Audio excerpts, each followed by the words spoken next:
Os santos da Santa Igreja Católica Apostólica Romana, de 28 de outubro a 3 de novembro. E nós vamos falar nesse quadro hoje muito mais especial, Dia de Todos os Santos, 3 de novembro. E a gente vai lembrar, então, um pouquinho da vida de cada santo dessa semana que passou. E, em especial, vamos falar hoje de Santo Huberto, mas quem vai falar não sou eu, é o Padre Rafael. Vamos começar com segunda-feira, 28 de outubro, São Simão e São Judas Tadeu, os apóstolos. São Simão e São Judas Tadeu, esses dois apóstolos, menos conhecidos que os outros, paradoxalmente, são dois parentes mais estreitos de Jesus. Eram dois de seus primos. No que se refere a Judas Tadeu, a tradição é bastante precisa. Sabe-se pelas escrituras que seu pai, Alfeu, era irmão de São José, enquanto sua mãe Maria de Cleófas era uma prima da Virgem Maria. Por outro lado, sobre a existência de Simão, a tradição é bastante vaga. São Fortunato, bispo de Poitiers, no final do século VI, indica estarem São Simão e São Judas Tadeu enterrados na Pérsia. Isso vem das histórias apócrifas dos apóstolos. Segundo elas, foram martirizados em Suanir, na Pérsia, a mando de sacerdotes pagãos que instigaram as autoridades locais e o povo, tendo sido ambos decapitados. É o que rege o martirológio jeronimita, na nossa igreja aí, são as tradições que contam. Na terça-feira, 29 de outubro, dia de São Narciso, bispo de Jerusalém. São Narciso foi bispo de Jerusalém e, quando se deu tal fato, devia ter quase 100 anos de idade. Olha só. Narciso não era judeu e teria nascido no ano 96. Homem austero, penitente, humilde, simples e puro. Sabe-se que presidiu com Teófilo de Cesareia a um concílio onde foi aprovada a determinação de se celebrar sempre a Páscoa num domingo. Eusébio narra que em certo dia de festa, em que faltou o óleo necessário para as unções litúrgicas, Narciso mandou vir água de um poço vizinho e, com a sua bênção, a transformou em óleo. Conta também as circunstâncias que levaram Narciso a demitir-se das suas funções. Alguns anos depois, Narciso reapareceu na cidade episcopal. Nunca tinha sido posta em dúvida a santidade do seu procedimento. Por isso, foi com imensa alegria que Jerusalém recebeu seu antigo pastor. Segundo diz Eusébio, continuou Narciso a governar a diocese até a idade de 119 anos, auxiliado por um coadjutor chamado Alexandre, e faleceu cerca do ano de 212, São Narciso, bispo de Jerusalém. Na quarta-feira, 30 de outubro, dia de São Frumêncio. Este nasceu em Tiro, da Fenícia, quando menino, juntamente com o irmão Edésio, acompanhava um filósofo de nome Merópio, numa viagem em direção às Índias. A embarcação, cruzando o Mar Vermelho, foi assaltada e só foram poupados da morte os dois meninos, Frumêncio e Edésio, que foram levados escravos para Axum, na Etiópia, a serviço da corte. Edésio foi nomeado copeiro e Frumêncio administrador dos bens do reino.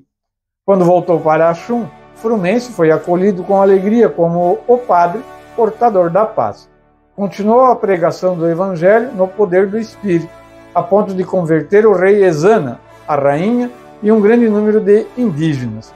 Isso pelo sim dos jovens irmãos e pela perseverança de Frumêncio. Quase toda a Etiópia passou a dobrar os joelhos diante do nome, que está acima de todo nome, Jesus Cristo. Grandes realizações fez São Frumêncio naquela região, onde traduziu a Bíblia e a liturgia alexandrina para a língua local, enriquecendo-a com cantos e ritos populares cristãos. O bispo, que teve grande veneração na Etiópia, morreu no ano 380. Com grande justiça, São Frumêncio recebeu o título de apóstolo e primeiro bispo da Etiópia, que até os dias de hoje lhe dedica muita gratidão e culto. Quarta-feira, então, São Frumêncio. Na quinta-feira, 31 de outubro, Santo Afonso Rodrigues, natural de Segóvia, na Espanha, veio à luz aos 25 de julho de 1532. Pertencente a uma família cristã, teve de interromper seus estudos no primário, pois com a morte do pai assumiu os compromissos com o comércio. Casou-se com Maria Soares, que amou tanto quanto os 2 filhos, mas, infelizmente, todos, com o tempo, faleceram. Ao entrar em crise espiritual, Afonso entrega-se à oração, à penitência, e, dirigido por um sacerdote, descobriu o seu chamado a ser irmão religioso e, assim, assumiu grandes dificuldades, como a limitação dos estudos.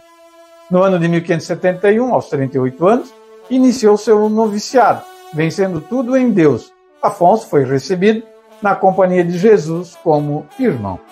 Passou o resto da sua vida como porteiro em um convento da Ilha de Maiorca, onde foi exemplo de humildade, obediência, constância e santidade. Místico de muitos carismas, Santo Afonso Rodrigues sofreu muito antes de morrer em 31 de outubro do ano de 1617. Sexta-feira, 1º de novembro, solenidade de todos os santos de Deus. A solenidade de todos os santos de Deus é chamada por alguns de Páscoa de Outono. É celebrada pela Igreja que, mais uma vez, não olha para si mesma, mas olha para o céu e lhe aspira. De fato, a santidade é um caminho para o qual todos somos chamados a trilhar sobre o exemplo desses nossos irmãos mais velhos, que nos são propostos como modelos, porque aceitaram ser encontrados por Jesus, rumo ao qual se encaminharam com confiança, com seus desejos, fraquezas e sofrimentos. Todos os fiéis cristãos, de qualquer estado ou ordem, são chamados à plenitude da vida cristã e à perfeição da caridade. Todos são chamados à santidade. Deveis ser perfeitos, como vosso Pai Celeste é perfeito, diz nosso Senhor. A solenidade tem raízes antigas. No século IV, começou a celebração dos mártires, comuns para as diferentes igrejas. Os primeiros sinais dessa celebração foram encontrados em Antioquia, no domingo após o dia de Pentecostes, sobre a qual já falava São João Crisóstomo. E no sábado, 2 de novembro, a igreja lembra os fiéis defuntos. Recordemos das almas. A igreja nos convida a comemorar, pelo nosso sufrágio, as almas dos fiéis já falecidos. A comemoração de todos os fiéis defuntos foi instituída neste dia a fim de socorrer, por boas obras gerais, os que não se beneficiam de preces especificamente dedicadas a eles. Deve-se a uma iniciativa tomada pelos monges beneditinos por volta do ano 1000. O abade São Odilo, superior mosteiro de Cluny, na França, deu ordem para que em todos os conventos filiados a esta ordem se celebrasse um ofício pelos defuntos na tarde do dia 1º de novembro. Essa comemoração foi adotada pela autoridade da Igreja, de tal modo que aos poucos se tornou universal a dedicação de 2 de novembro à memória dos irmãos já falecidos, Dia das Almas, Dia dos Fiéis Defuntos. Muito bem. Agora a gente vai falar do domingo, 3 de novembro, A gente vai falar, na verdade, eu não vou falar só um resumidinho aqui, Mas vamos lá. Humberto, Santo Humberto, padroeiro da nossa paróquia. Humberto, que nasceu no ano de 656, pertencia a uma família da nobreza, pois seu pai, Beltrão, era rei da Aquilânia, hoje lá na França. Desde a infância, mostrou prazer pela caça, crescendo forte e muito valente nesse esporte. Conta a tradição que ele, na juventude, salvou a vida do rei, do próprio pai, que fora atacado por uma fera numa de suas habituais caçadas. E eu paro por aqui. Padre Rafael vai falar um pouquinho sobre o padroeiro da nossa paróquia. E mais detalhes da vida dele está sendo mostrado nas novenas do novenário, que vai até o dia 9, sábado. Vamos ouvir o Padre Rafael, falando um pouquinho de Santo Humberto. Filhos queridos, celebrar Santo Humberto é um momento de grande graça. Santo Humberto, que nasceu em 656 em Toulouse, na França, e faleceu em 727 na Bélgica.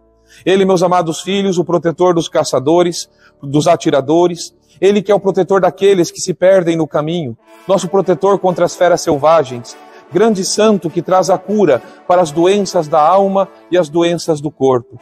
Vamos celebrar a sua festa e vamos celebrá-la com grande alegria. Santo Berto, que foi casado, depois tendo ficado viúvo, se tornou religioso, é um modelo para todas as famílias e para nós também clérigos. É um modelo para todos nós.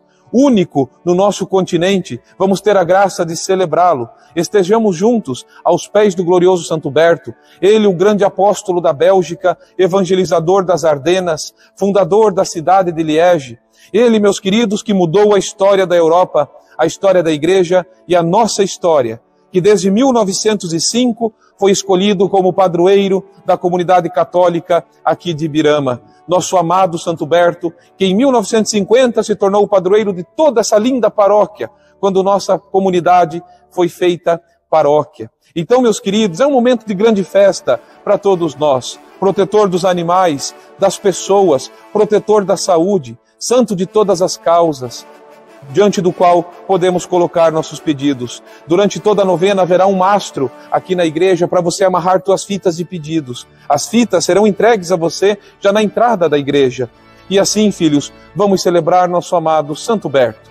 E o resto eu não vou contar, porque você precisa vir na novena. Durante a novena, nós vamos passar toda a história dele. Vamos refletir na história tão edificante desse grande bispo da nossa Santa Igreja e que mudou a nossa história. Aqui em nossa paróquia, temos uma relíquia óssea de Santo Berto. Onde temos a relíquia do santo, temos a presença do próprio santo. A relíquia será venerada todos os dias e exposta, e diante dela poderemos rezar. Que o glorioso Santo Berto derrame infinitas graças sobre você, sobre a tua família, sobre o teu trabalho. Até loguinho e que Deus te abençoe. Em nome do Pai, do Filho e do Espírito Santo. Amém. Então a gente agradece imensamente, né, o Padre Rafael por ter feito essa participação. É pequena, na verdade, a gente sabe, né, mas ele está falando muito mais de Santo Berto nas novenas aí até o dia 9. E a gente agradece ele de ter participado do quadro Os Santos da Santa Igreja Católica Apostólica Romana deste domingo. Os textos, né, do quadro são do site católico cançãonova.com e também hoje com a colaboração de pesquisas do Padre Rafael. Aqui a gente resume, né, a vida dos santos. Quem puder pesquisa aí e vai achar muita coisa interessante que pode ser usada e deve ser usada como um modelo para a nossa vida. Vamos ouvir a música do Salmo da Liturgia deste domingo, o Salmo 23. É assim a geração dos que procuram o Senhor. Santo Berto, rogai por nós.